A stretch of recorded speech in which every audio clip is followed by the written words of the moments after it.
மறைமுக உறவுக்காரர்களான பாசிச பாஜகவும் பாய்சன் திமுகவும் தான். மாண்புமிகு பிரதமர் நரேந்திர மோடிஜி அவர்களே, 3வது முறையா ஒன்றியத்தோட ஆட்சி அதிகாரத்தை நீங்க தானே கையில் வச்சிருக்கிறீங்க. இல்ல நாங்க தெரியாம தான் கேட்கிறோம்.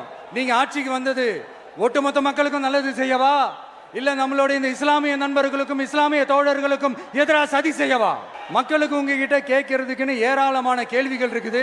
அதனால அவங்க சார்பா, அவங்கள ஒருத்தனா, அவங்களோட ஒரு உண்மையான ஒரு பிரதிநிதியா உங்ககிட்ட சில கேள்விகள் கேட்கணும். மிஸ்டர் பிரைம் மினிஸ்டர் அவர்களே, நம்ம தமிழ்நாட்டு மீனவர்கள் கிட்டத்தட்ட ஒரு 800 பேருக்கு மேல இலங்கை கடற்படையால தாக்கி அழிக்கப்பட்டிருக்கிறாங்க.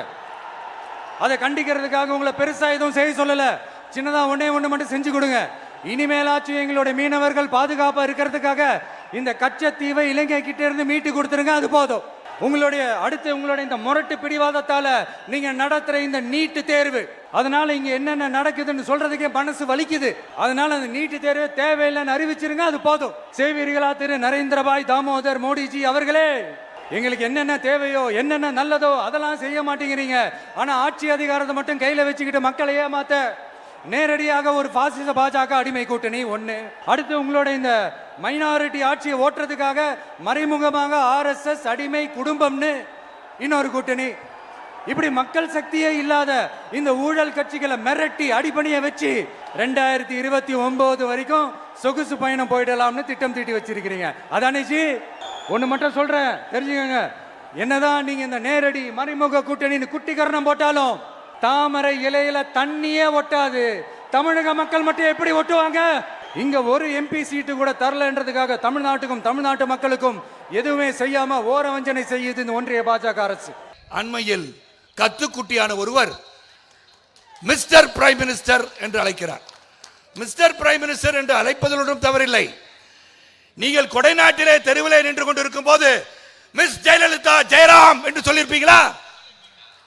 என்ன தவறுன்னு கேட்குறீங்க? இன்னைக்கு சொல்லி பாருங்க.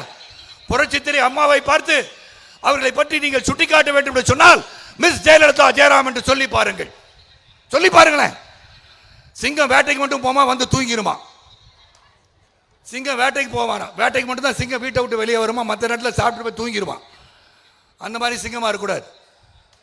சிங்கம்னா வந்து சிங்கமா இருக்கணும், தூங்குகின்ற சிங்கமா இருக்கக்கூடாது.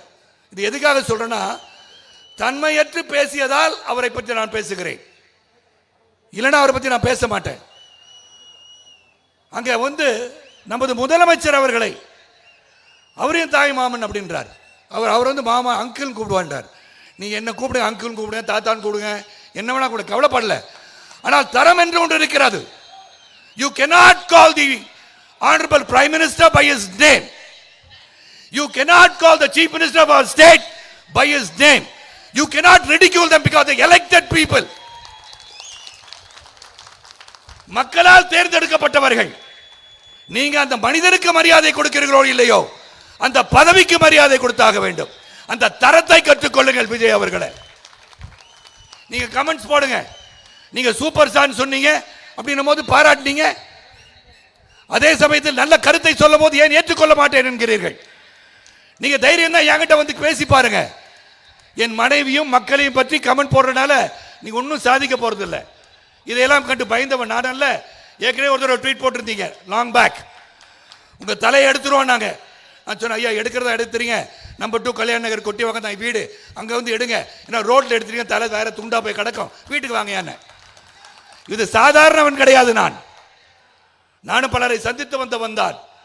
கல்லூரியில் படிச்சிருக்கேன், கல்லூரியில் ரவுடிசத்தை பார்த்துருக்கேன், எல்லாம் பார்த்துருக்கேன். ஆனால் தரம் இருக்க வேண்டும், நியாயம் இருக்க வேண்டும், தர்மம் இருக்க வேண்டும், உண்மை இருக்க வேண்டும். We are all popular people.